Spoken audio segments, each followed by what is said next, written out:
Hello, and welcome to your favorite bookish podcast, Fully Booked and Caffeinated. I'm Kelsey. And I'm Heather. And today we have our monthly bonus episode, Bookish Banter, where we discuss the other books we've been reading this past month and whether we recommend them, and also our other favorite pop culture obsessions. This is January's recap, and we just got hit with a shit ton of snow. So much snow. Winter's not going great. No, considering that there might be another storm on the horizon. Yes, but we're reading, we're watching things, we're surviving. Doing puzzles. I'm in my puzzle era. I'm back to doing schoolwork on the weekends, which I'm not happy about. That's right. But I did get plenty of reading done in the meantime. You did. I did. All right, so let's talk about what we're drinking. What's your caffeinated beverage and or beverage of the moment? Well, since we were snowed in the past 2 days, because the snow started yesterday, because I know how time works. I actually used my Nespresso both mornings and made iced lattes. I love how they come out. Really good. I put brown sugar and honey and cinnamon, and then I put the espresso over it, and then mixed it together, and then poured it in my cup with some oat milk. That sounds delicious. Yeah, it was really good. I'm starting to learn how to use it. Listen, so now it's worth the wait. Yeah, now I just need to buy like the throwaway cups for iced beverages so I can make it in the morning to bring on my ride to work. Yeah, definitely. I actually made an iced latte yesterday for our girls meeting, and I did one of the New Orleans brew espressos I was telling you about, like the chicory ones. It was really good with almond milk, and then I did my Tirani pumpkin syrup, and it was delicious. That sounds good too. Yeah, so we both were on our latte game. Yeah, I had there were 2 random ones that came in the Nespresso box. I forget what they were. One was light, and the other one was like extremely dark. I liked both. Okay. So, but I also are you keeping track of which ones you liked? No. Okay. Okay. So far, I like them all, so I don't know that it matters. Okay, I guess you could just start keeping track of the ones you don't like. Yeah, exactly. Okay, that'll work. Just rolling with it. All right, cheers. Cheers. All right, why don't you tell us about your reads from this past month? Yes, because I have 3, which is 7 less than yours, right? Is that math? Yeah. But this is not a lot for you because every other month you've been cranking through them. But like you said, you're in your puzzle era. Yeah, and because then the other books that I read this month were for the pod. So, because I finished People We Meet on Vacation and Dark Matter this month as well. And His and Hers. Yes, and His and Hers. So, we both read, well, you didn't read it. You read it prior, but I read The Ghostwriter by Julie Clark for book club. You read it last year, and you were like, it was okay. I agree. It was okay. I prefer character development, and there wasn't much of that in this book.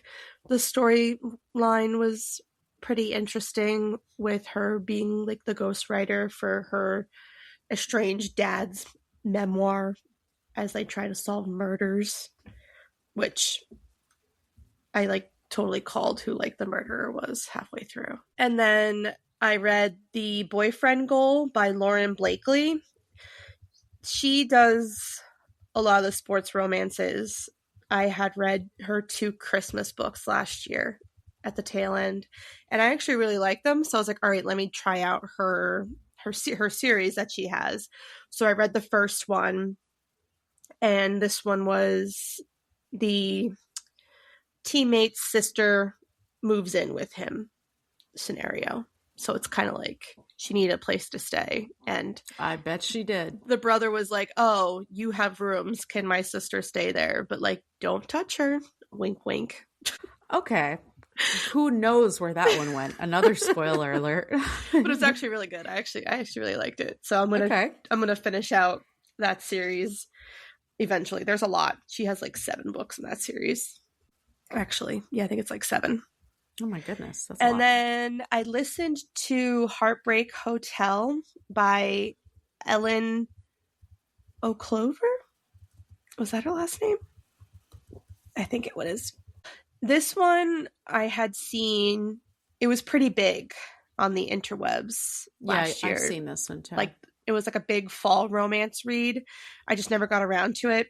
So I listened to it and I wanted to love it because everyone else loved it. But I didn't. I didn't hate it, but I didn't love it. It was just, I think sometimes listening to books is a detriment for me because I can tell when they're repetitive and I don't like that. And this was kind of that. She was kind of repeating the same phrases a lot, saying the same things, reflecting back on like past memories. And so it was just, it took me out of it because then I would clock it and I'd be like, oh, you just said this like last chapter 3 times. Like, why are you saying it again? So I think it just kind of took me out of the book. Okay. Itself. But but you know, I think I rated it like 3.5. Okay. That's not too bad. No.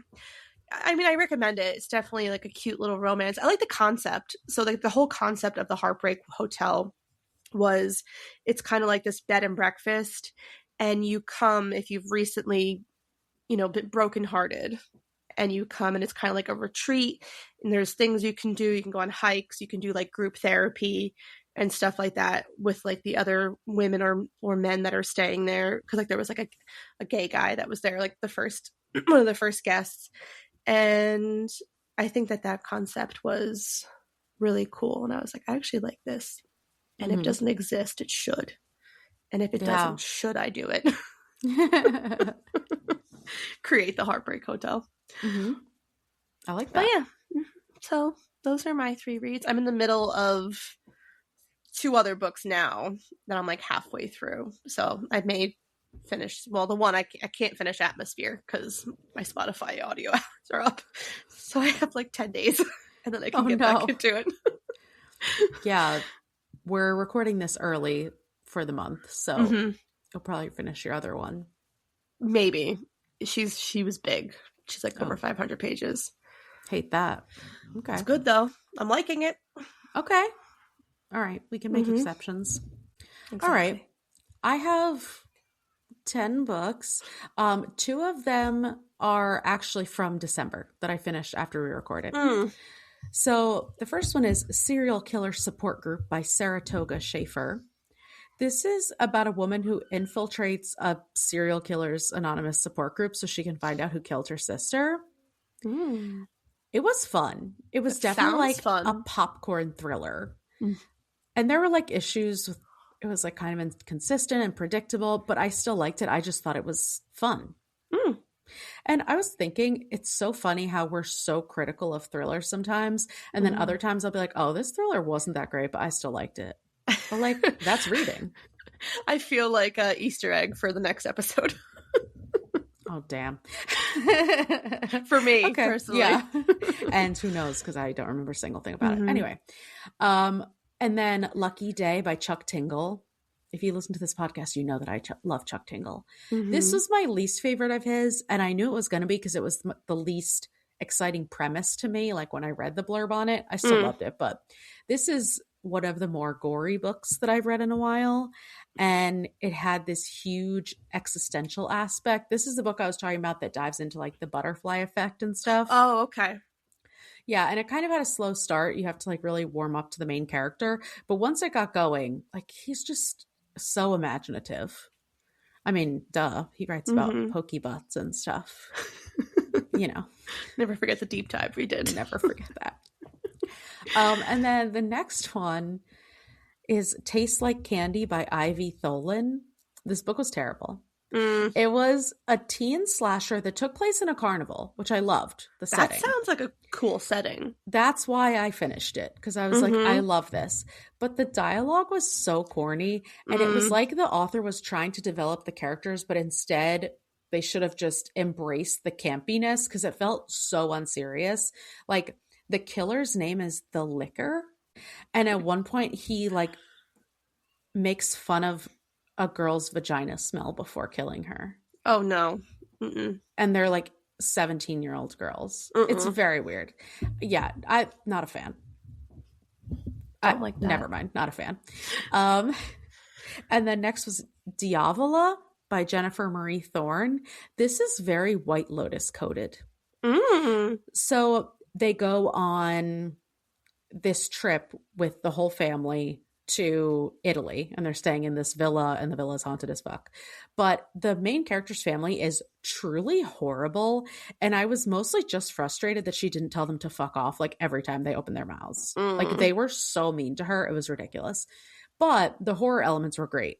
So overall, I think I rated it 3.5. I liked it, but it had some issues that just bugged me. But it was like genuinely creepy, so I can't not like it, you know? And then my next one was Bat Eater and Other Names for Cora Zhang by Kylie Lee Baker. This is a book that really dives into the racism that Asian Americans were facing during COVID.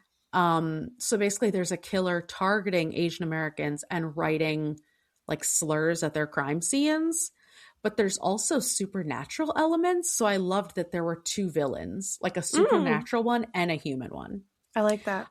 Yeah, and it's very, very gory and hard to get through just for the anger that it brings up, like in the racism part. But once I finally got through it, I loved it. I think it's one of those that will stay with me for a while. Yeah. And that's, to me, one of like the marks of a good book. It's true.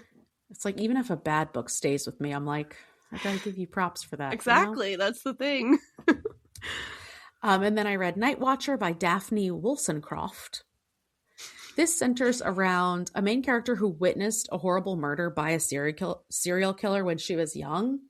And now the serial killer is back, and she also has a radio show talking about ghosts. Which sounds unrelated, but it feels related in the book. I don't know.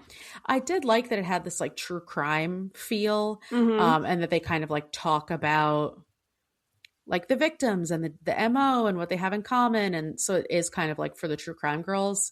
But the main character was so annoying. And then they started having POV chapters from the killer, which were just like so corny and exposition heavy. Oh no. Like basically him explaining in detail like why he took off for so long and why he picked this person. It was just like it was too much. Like, you shouldn't have to tell the story. You know what I mean? So yeah, overall I wouldn't recommend it. There are better thrillers out there. Like this other thriller that I said is bad, but I liked. And then I read Girl Dinner by Olivia Blake. This has been on my list for a while. I was going to say, I remember you were looking forward to this one. Yeah. So this book was a mess, but in a good way. Wonderful. It follows these girls in a very elite sorority and the adults who kind of like intersect with the sorority. Okay. But basically, there's a reason why these women are so elite and highly esteemed. I wasn't expecting such a big commentary on feminism. Like, I, of course, really liked it, but I could see how some people would say it's over the top because you are not expecting that going into it. And it definitely needed some more horror elements because there was a little bit, but not enough. But overall, I really liked it. I flew through it. So good. This was. I'm definitely glad that. Yeah, I'm definitely glad that I finally read it because I kept just like delaying it. I saw a couple other girls that I follow that have recently read it as well, and they really really liked it. You said sorority, and I'm in. I love a sorority and a commentary on feminism because what else do we talk about? And then the next one was Goddess of Filth by V. Castro. This is actually a novella about a teenage girl who gets possessed. And like most novellas, the characters aren't fully developed. And there was also a very weird focus on masturbation, which like, fine. I get why they were doing it because it was about like female empowerment and stuff, but it just was like a little over the top and it almost felt exploitative Yeah. I don't know. It was still really good, really good. It talks a lot about religion and how that can be such an oppressive force, especially for young women. So I liked it. And it's only, I think it was like 150 pages. So it's a quick read. And then I'm almost done, I swear. Are you sure? Like, God, no, I'm kidding. Seriously. Falling like, asleep did I here. really read all of these? The Revelation by Bentley Little. Speaking of religion, this is my next read. And a lot of religion in this one.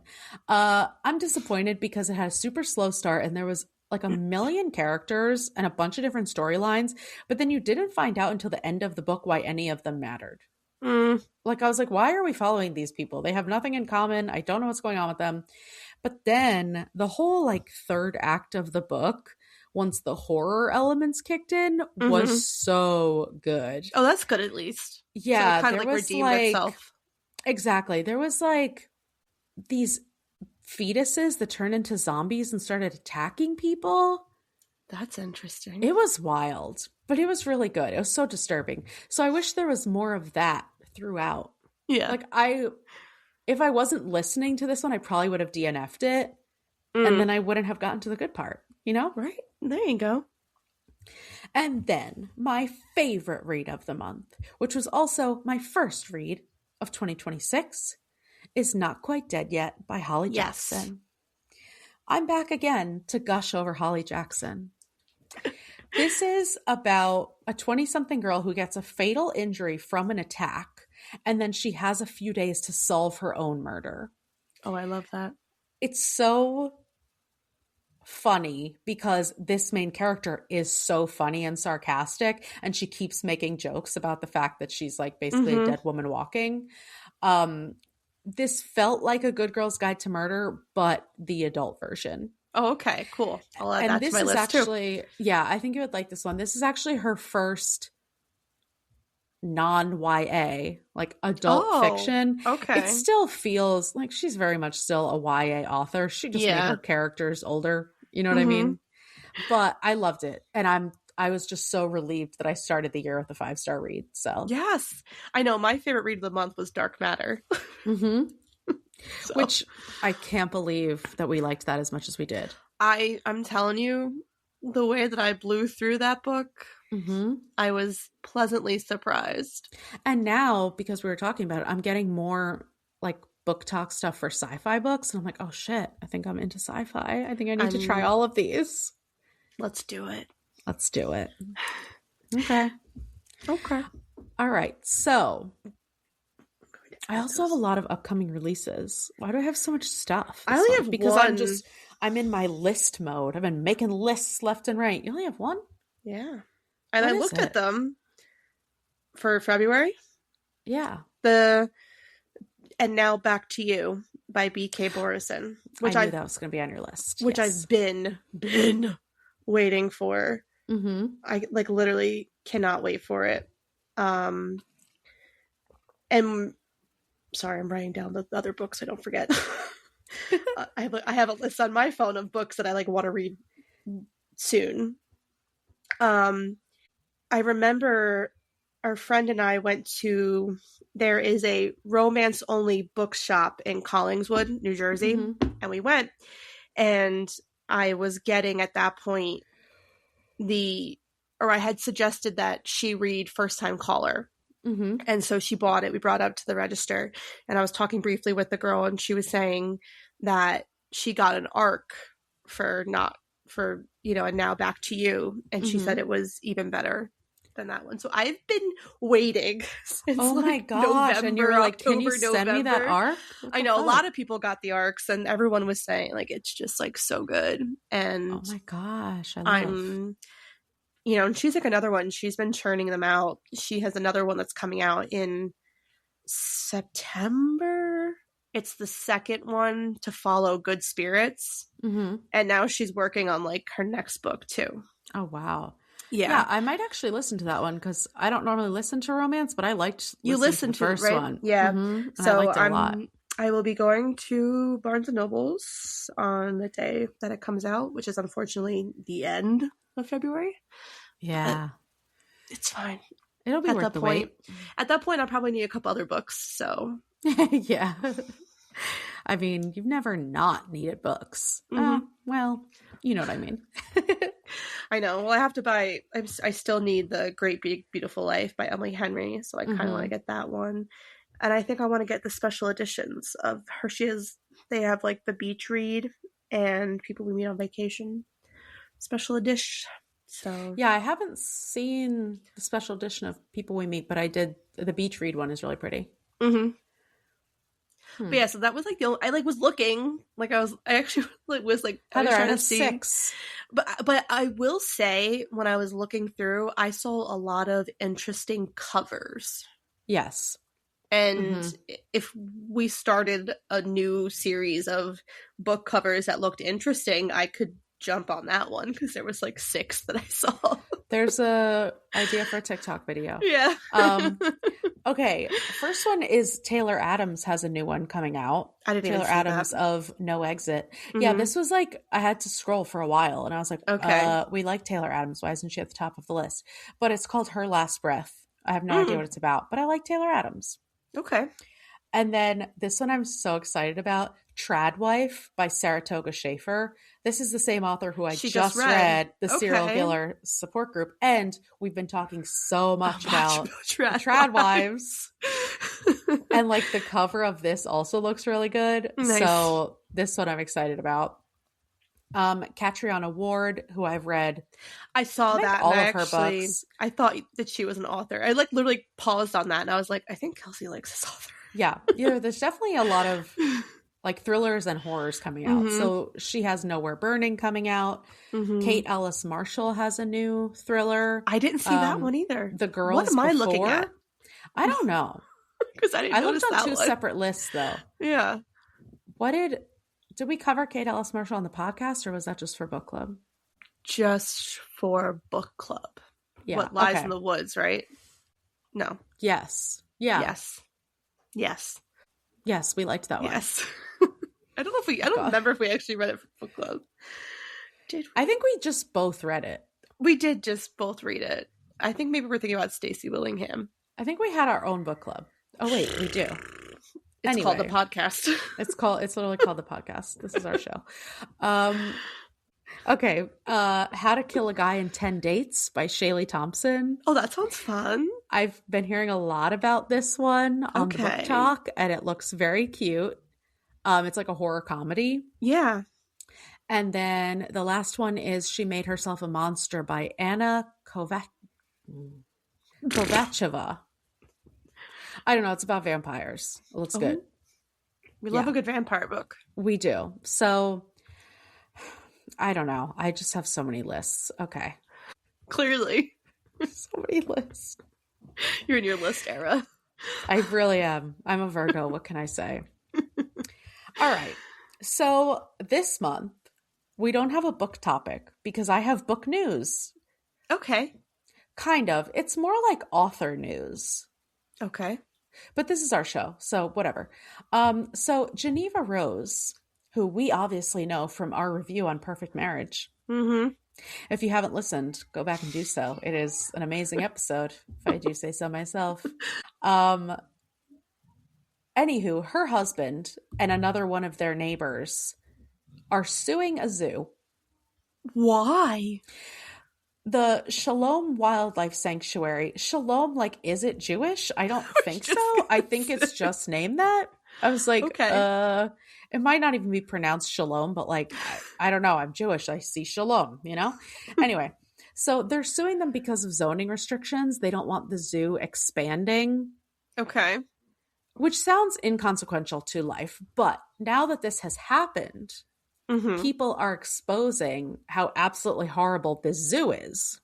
Oh, geez. Also, the zoo, like, called people, they posted on their Facebook.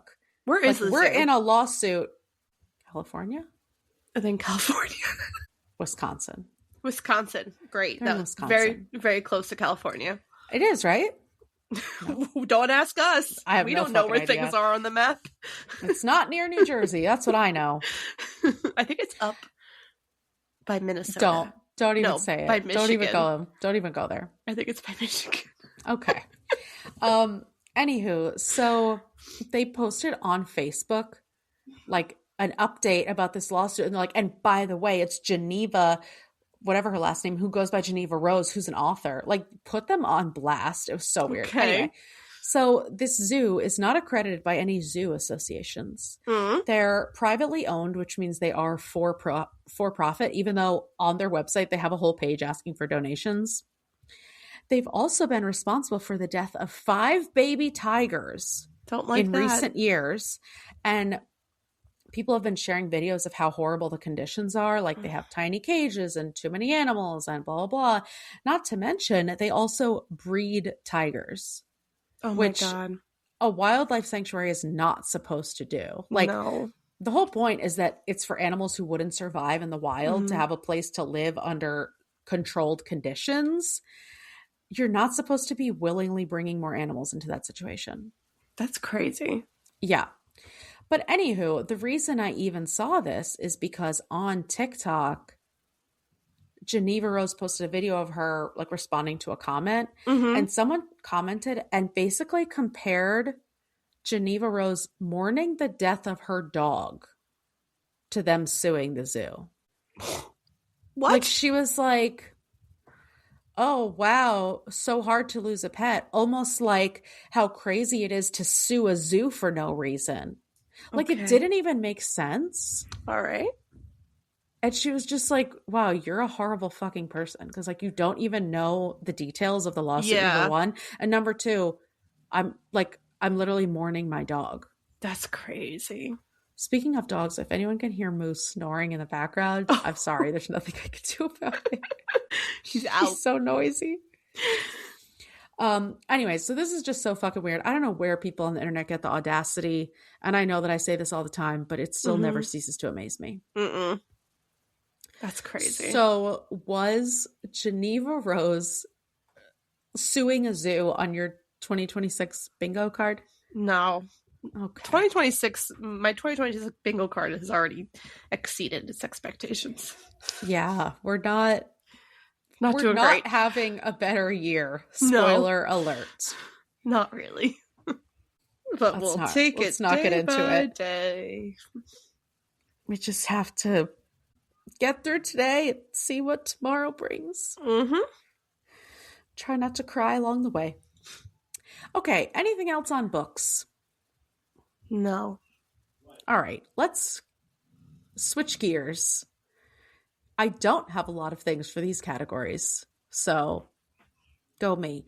TV, we're obviously watching Traitors, just like everyone else on the planet. And if you're not watching Traitors, what the fuck are you doing? Yes. Agreed. I have heard a lot of people saying that they don't like this season as much, and I think that those people are haters. Yes, because I think that this is one of like the better seasons because of how bad they are at it. And because there's so many strong personalities. And she dreaming. She said, so funny. Oh my God. Lost my train of thought. I feel like there's so many strong personalities that they're just targeting each other's personalities instead of their actual, like, focusing on the game. They're not paying attention to who the traitors are. They just want to get rid of people they don't like. Exactly. Which, like, in the case of Michael Rappaport and Colton, I fully support. But did you see that the official Traitors Instagram put out a post asking people to stop, like, cyberbullying? Him? Colton and Lisa Rinna. People are cyberbullying Lisa Rinna?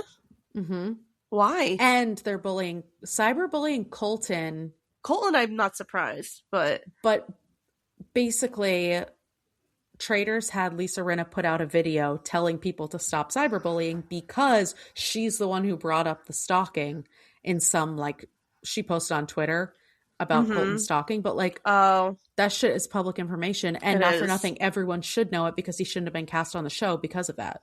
Yeah. So, like, okay, I don't know, but I also know that Ron was getting a lot of hate and a lot of, like, people were, like, destroying him and also, like, armchair diagnosing him, which turns out he does have autism, but that's besides the point. So anyway, but the show for entertainment value, Chef's kiss. Mm-hmm. So many hot people on my screen. I know. And it's like, I actually like Rob more on Traitors than I did on Love Island. Oh, 100%. Because I feel like we're actually getting his real side. Mm-hmm. Which I think is what happens. Because Love Island is very much emotional based. Mm-hmm. And the way the editing comes across and everything. And I feel like you Yeah. don't really get to know people. Whereas on this, there's more at stake. Mm-hmm. Yeah, because it's like, in what instance would we have seen his brain on Love Island? That, and like, I didn't realize how much like empathy he had. Mm-hmm. And like, mm-hmm. you know, when he was talking about Ron and how he gets it because he was that kid, I was like, for real? Like, because I didn't see that coming. Love you so much. Yeah, so I really like him. I think that he has the potential to win the entire game for sure. Yeah, I agree. I think he's playing well. I think he might have just screwed himself with the speech that he gave to Lisa when he voted for her. But I'm hoping that he didn't. No, because I think I almost feel like him saying like what he did, like I understand his explanation that if he didn't, that he voted for Colton or Ron, that it would look bad on him because of like the relationships he had with them. So like he had to vote Lisa, but obviously voting for a fellow traitor isn't ideal. Yeah, that's the thing. Like, I agree also, and I think like they'll forgive him for voting for her, but I think Lisa loves him too much. Loves him was bad. Like when he was, because to the castle, they don't have a close relationship. And so then when he says to her, like, I need to catch traitors, I'm so sorry. And he's like struggling with his vote that much. When they do find out that she's a traitor, I think they're going to be like, oh, remember when Rob was so torn up about like voting for her, even though they didn't have a relationship? You know what I mean? Like, because once a traitor gets caught, then everyone's past behavior gets overanalyzed. That's a good point. I didn't think about it like that. But I'm hoping that he plays it off. Me too. I think he could. Yeah, I think so too. And Candace is playing a lot better than she was at the beginning. So she is. She's definitely gotten better.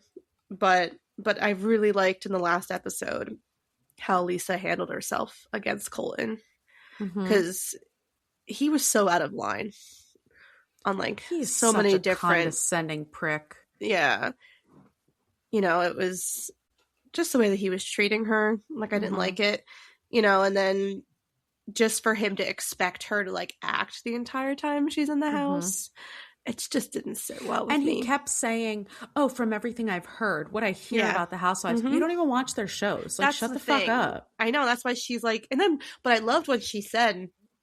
She was like, I'm so much more than a housewife. And it's like, yeah, exactly. Like, it's not, he shouldn't be putting you in a box. Before she was on that show, for one thing. Yeah. But I do love that she's always like Harry Hamlin. She's always been like that. She's so funny. Literally, like, that's the relationship everyone should aspire to have. She's like, why would I be attracted to Rob? Have you seen my husband? She's so funny. And by the way, we're recording this after episode 6. Episode 7 is supposed to be the best episode of the season. I can't wait. Alan said it's his favorite episode of all time. So keep that in mind when you're listening to our thoughts, because I'm sure we'll have a lot more thoughts after episode 7. Absolutely. Oh, I can't wait. This show is so fucking good, because literally halfway into the first episode, I was like, this is already amazing. Agreed. Oh, I hope it just stays the way it is for a while. And pretty soon we'll have the new season of UK, because it's airing right now. So they should be putting it on Peacock pretty soon. Wonderful. And they're doing another season of Celebrity too. I think Celebrity UK? That? Yeah. Oh, no, I didn't know that. That's great. They are. They're doing another season. I really liked that. Me too. Okay, so we'll get our Traitors fix for the foreseeable future. Okay. Everything else I've been watching has been like ongoing Bravo stuff. Love Island All-Stars, I'm a few episodes behind. I think I'm like 1 or 2 behind, but I also I get spoiled because like I have it on my Instagram feed, which I don't care about. I don't know. I don't love All Stars. It's just not as because good. They pick like the worst people to come back. Yeah. So I mean, obviously I'm going to continue to watch it, because duh. Mm-hmm. But yeah, so we'll see. The people that I liked on their respective seasons, I really dislike them on All Stars right now. Mm. Yeah. So we'll see. I love Millie though. Yeah, I like So Millie. I liked her season a lot. So I'm happy to see her. And I like Kiernan too, but we'll see. Yeah. I also like Jack. Yeah, so I didn't watch his season. Me So I either. didn't Well, know. because he was only there for like Hmm. a day, right? Yeah. Because Or he was wait, on no. Casa. Maybe I did watch his season. And I'm just, that's right. He was just only there for a very short period of time. And Yeah. like, I vaguely remember Belle because she was with, oh God, Anton Mm-hmm. on his She's season. looks so different though. I think she was like She was blonde in her blonde. season. She Mm-hmm. was blonde, yeah. And I like her. I do Mm-hmm. like her. But Yeah. I we'll see. definitely agree though. It's like half of the people are people who just want to be on TV. Mm-hmm. Scott.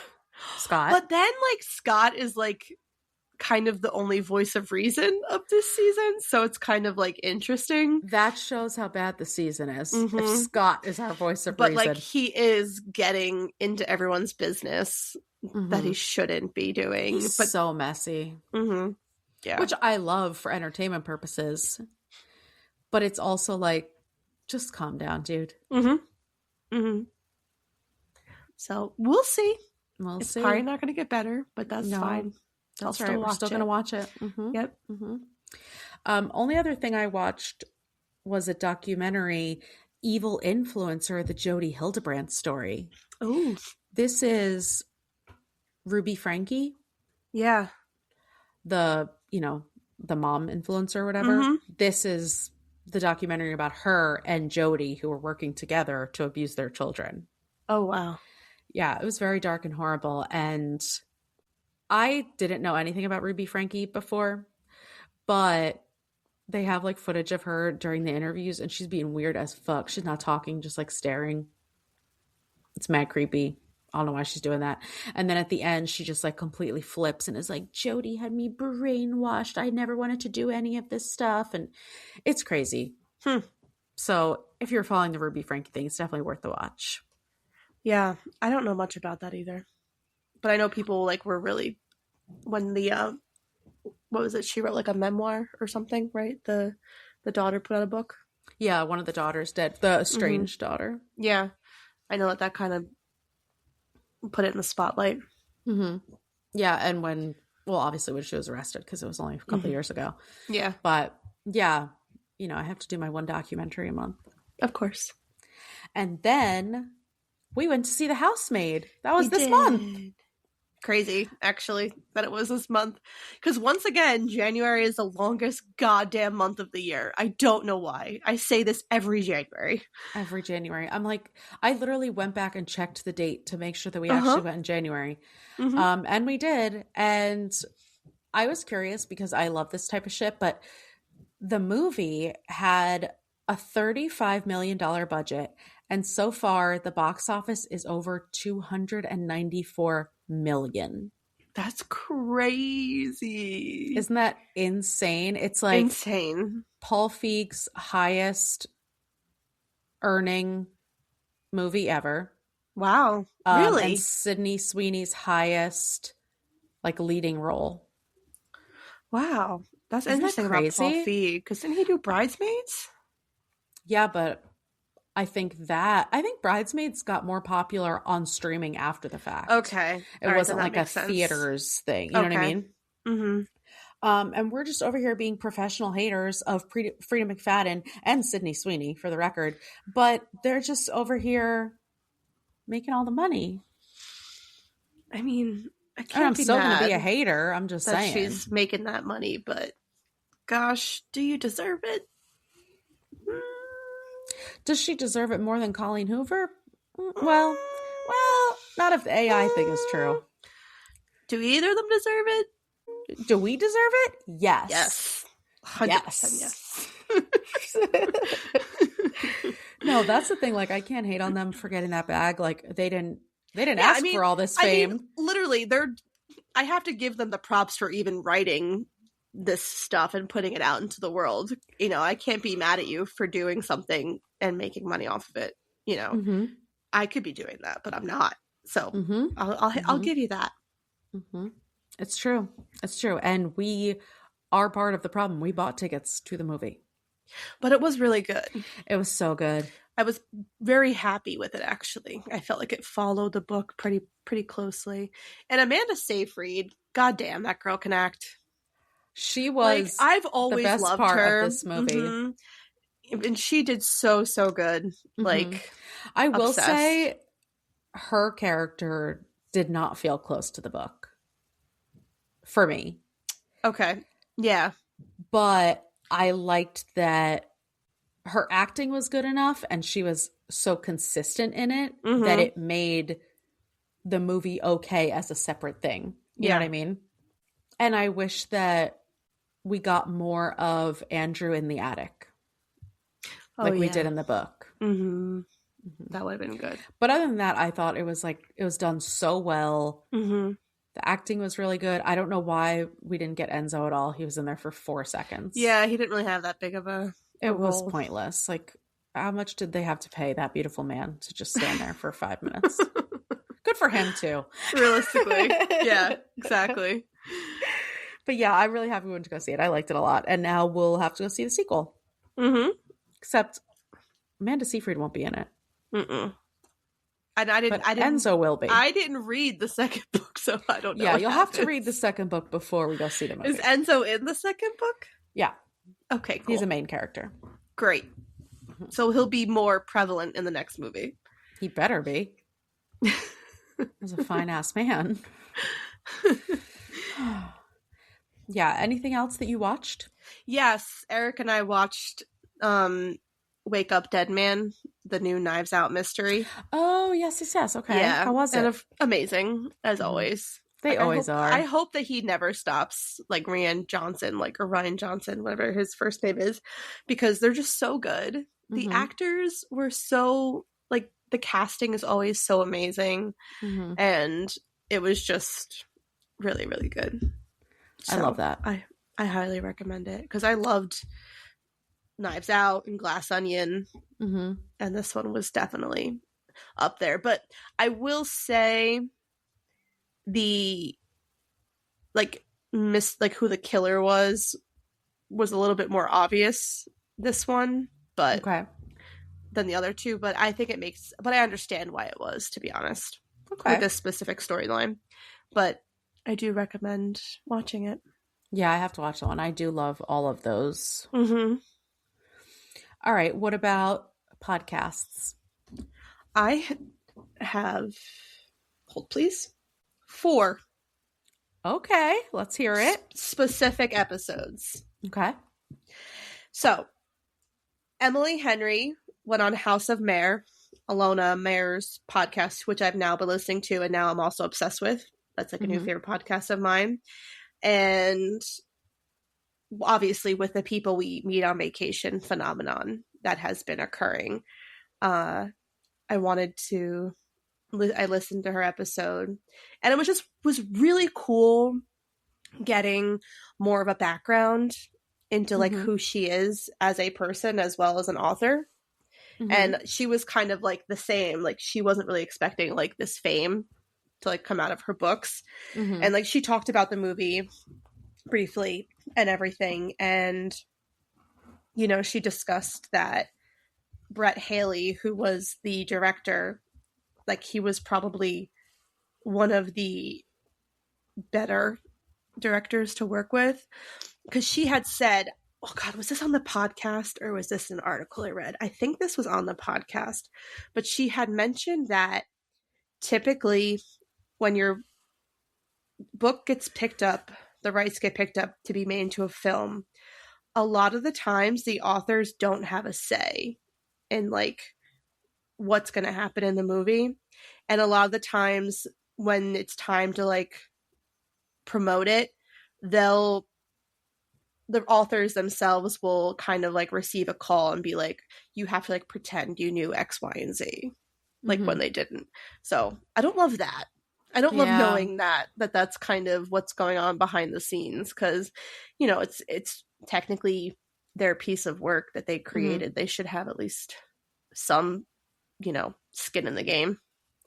Yeah, that upsets me, but doesn't surprise me because remember when we were talking about Reese Witherspoon, like if she chooses a debut novel to come out, as part of her book club, obviously it's going to get tons of press and make a bunch of money, but then she automatically gets film rights to that book. And like she could choose to never make a movie out of it, and then no one else can ever make a movie out of it. And it's like, it just all seems so, capitalism. Agreed. Commercialized. Which is like what it is, and but it sucks to see it. It's like seeing how the sausage is made. Ew. Exactly. Why did I just use that analogy? That was so gross. You did. Can't take it back. I'm old. Okay, go on. And on the other side, Emily Bader was on Not Skinny But Not Fat. So I listened to that episode, and apparently there was a steamier sex scene that was filmed in the movie that didn't make it, and I need them to roll the tapes, because what do you mean we didn't get that? Why would they not put it in there? I don't understand. Know. It's Netflix. And I even said, like, when we recorded the podcast about the movie, it felt so lackluster when they finally got together, and to know that there was a more intimate scene between them. And someone commented on our clip and was like, I completely agree. Like, you didn't see the chemistry that they were supposed to be building up towards. And it's like, yes, this is our point. So that makes me so mad. Bummed. Yeah. But I listened to Love to See It. They did a comparison of Heated Rivalry to kind of like what reality TV shows should be following.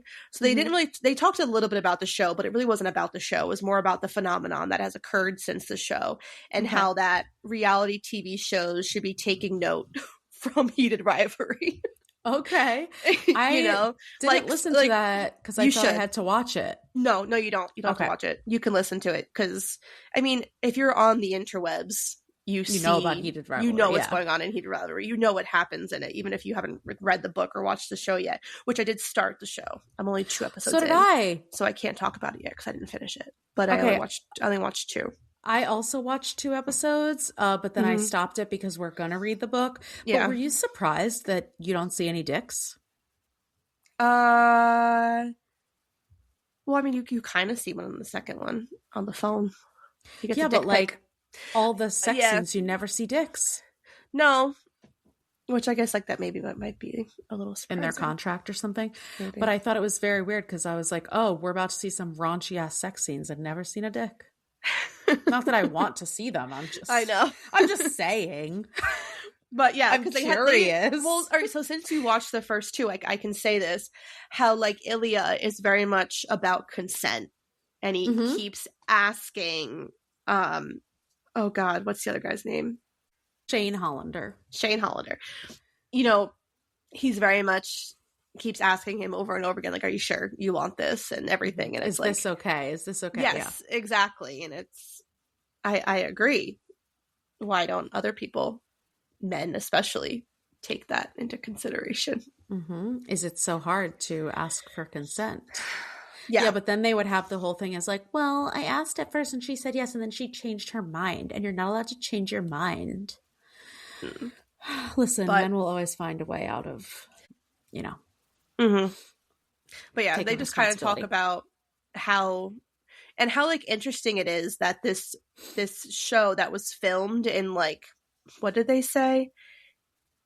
It was a very short period of time. Like it was like 30 something days that they filmed this entire show. It was a very small budget. It was a Canadian network, and then HBO Max picked it up, which is why it got so huge. And so like these 2 actors weren't expecting this like exposure, and to like now, like they were just at the Olympics opening thing. So like, can you imagine? It's like so a month ago they didn't expect this. But I love that an indie novel is now getting exposure, and on top of that, it's a gay love story. And so I'm really happy. And apparently there's going to be 2 more seasons. Yes, I did see that. And I think they just started filming season 2. Yeah. And we did talk about this, like, it's just so shocking that something with a queer love story is blowing up right now, because, like, right now there's so much censorship going on, and it's just not what's in the zeitgeist right now. I know. But I also love that a professional hockey player was inspired by this show to come out, and I love that as well. Yeah, that's beautiful. Who'd have thought, like, this little indie show is now just taking off. And then last, I listened to Call Her Daddy, Michelle Obama's episode, and it was very, very good. Did you listen to it? I just watched the clips. It was so good. She talked a lot about motherhood, which I really liked. And, you know, she just, I think one of my favorite things about the episode is she talks about how people just continuously underestimate her, you know, and we love a strong woman. And she's just Obama so poised and so confident and smart. And but it was so funny because in the beginning of the episode, Alex Cooper was like, you know what the show's about? You know, it was about, like, talking about, like, your sex life and blah, blah, blah. He's like, do you think Obama would be, like, cool with that? They obviously did not touch on it. Can you imagine? No, but she was like, you know, this basically, like, what this show was. You know, it's obviously turned into something different, but, you know, because I haven't really been listening to her show as much because I haven't liked the guests. But this one I thought was really good. It was actually really well done as well. Yeah, the interview was good. Is, like, we've talked about how her show has totally changed because it feels so almost like PC in some ways. Like, she doesn't ask certain questions, she doesn't push and all this stuff. But, like, when she has some of these guests where it's like, we're not looking for the scandal, the details, the juicy thing. Like, we're just looking for their personality. I think that's when it's the really good episodes. Yeah, so I really enjoyed it, and I recommend it. But anyone that likes People We Meet on Vacation and likes, I really recommend the Emily Henry episode and the Emily Bader episode. Especially, it was fun seeing, like, Emily Bader because she's now going to be this upcoming act. People are going to be, like, obsessed with her now, and so I'm happy for her to get that exposure. And I do want to watch her show that's on Prime, My Lady Jane. So I have that on my list, which apparently that's, like, a really steamy show. Really? So they were saying, so the host of Not Skinny But Not Fat had brought up, she's like, oh, so, like, you're used to, like, filming steamy scenes. Yeah, she probably watched People We Meet on Vacation and was like, where's the boobs and dick? But yeah, so I recommend it's, especially after, like, reading the book and watching the movie and listening to both their episodes. They were both really good. Yeah, I'm definitely going to listen to them both. Yeah, you definitely should. Okay. And also listen to the Love to See It episode. You really won't be spoiled by anything. Yeah, because I saw it on my feed and I was like, oh, I should wait until I watch the show. But I'll listen to it now because, I mean, I love their Traitors recap. I'm happy they're doing it on their regular feed now. I just listened to their newest one today. Yeah. All right. Anything else? No. All right. That's all we have for you this month, the longest month of the year. Fucking lives. So long. And we'll be complaining at the end of February that it went by too fast. Anywho, if you like what you heard, please make sure to follow, subscribe, and rate and review the podcast on whatever platform you're using. If you have any book recommendations or questions for us, you can email us at fullybookedcalfpod@gmail.com. Also, go and follow us on our socials to see our upcoming reads. We are on Instagram and TikTok at fullybookedcalfpod. Thanks for checking us out. And remember, if you need us, we're fully booked. Bye.